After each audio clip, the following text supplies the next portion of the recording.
The question is, you're an Indian? Well, yes. But you're black? Yes. But you're an Indian? Yes. But, so how much Indian blood do you have? There are people who even ask me, are you Indian? You don't look like the Indians that I know. Well, okay, fine. I don't look like your stereotypical Indian that's riding on a horse with the bonnet in the plains, and I'm not from that anyway.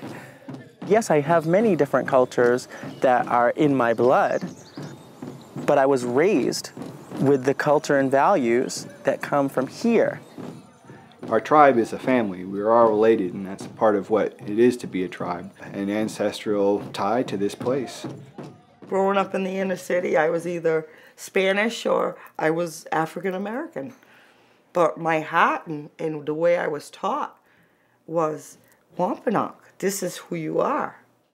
Yeah, they don't even think I'm Native American. They just think I'm white sometimes or Spanish or something like that. They don't really think of like us being like Native Americans. Nowadays, like nobody's pure anything really. You can't really find a lot of people are mixed, and I am too. So I'm with my Native American grandmother more than my African grandmother. So I believe that I'm Native American no matter what.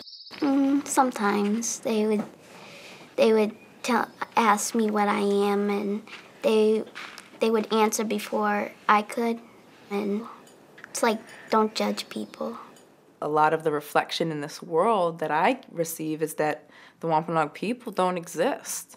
For the most part, people say that because they've never known a Wampanoag person. They probably never even heard the word Wampanoag. They probably don't even know, even though they were taught about the Pilgrims and the Indians in school, that we were the nation that, helped the Pilgrims through that first winter. We have intermarried and we have mixed, and that doesn't negate anything that has been passed on to us as Wampanoag people. He was Chappaquiddick.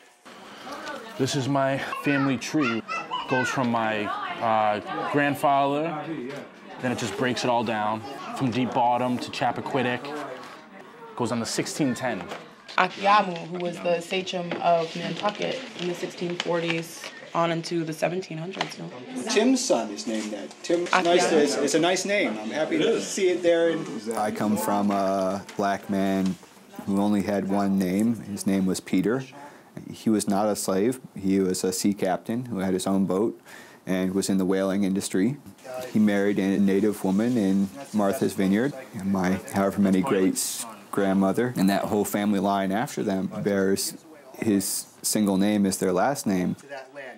We as a people did stand behind freedmen and escaped slaves after the Dred Scott decision and put out a proclamation to let people know that they could find a safe refuge amongst our people. Crispus Attucks, who was of Nauset Wampanoag lineage, was one of the original people killed in the Boston Massacre.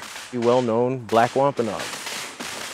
The Mashpee Wampanoag in the late 17th and 18th centuries were known for being a kind of a haven for people of color of all different backgrounds. They were welcoming of outsiders because their definition of Indianness didn't have to do with color. It had to do with whether you were really a member of the community or not.